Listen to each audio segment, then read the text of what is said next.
And throughout Europe, workers are able to receive more time off, and they get paid because their countries believe it's important that they have the opportunity to stay home with their babies or with their dying parents. Mr. Speaker, it's about time that we move forward in this direction to protect the interests of working people.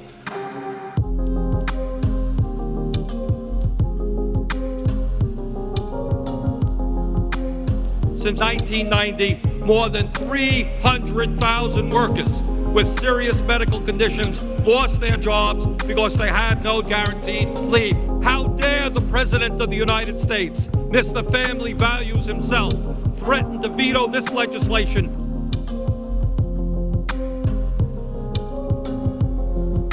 And what my Republican colleagues, almost without exception, want to do now is take us back into the 1920s when a handful of corporations and wealthy people controlled the economic and political life of this nation. I do not believe that is where the American people want to go.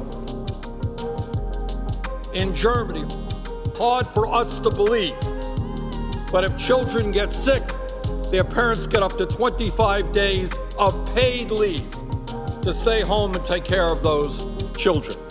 Unfortunately, workers in our country, in this great nation, have none of those benefits.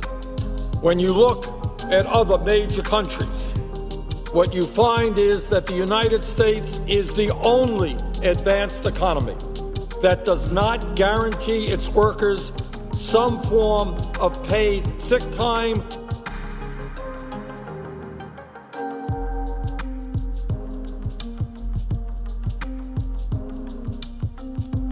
The CDC recommends that people stay home, and unfortunately, about a quarter of U.S. workers don't have paid sick days, don't have the ability to stay home when they're sick, or they need to stay home if they're quarantined, or they need to take care of another family member. What makes this even worse is that low-wage workers are far less likely to have paid sick days.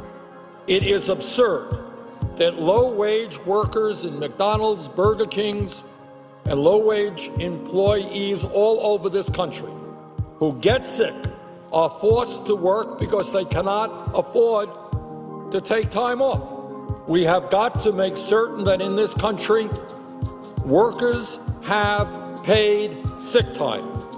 Not only is this unfair to the workers, it is also a public health issue. There are 500,000 McDonald's workers just like me that have to go to work, whether sick or well, because we have no paid sick leave. I don't know about you, but I am not crazy about the idea of somebody who is sick coming to work, preparing the food that I eat in a restaurant. Half of our people are living paycheck to paycheck.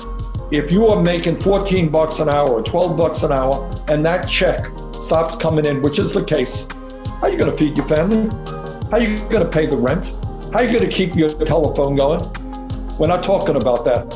And we need to rethink after this epidemic is over where America should be.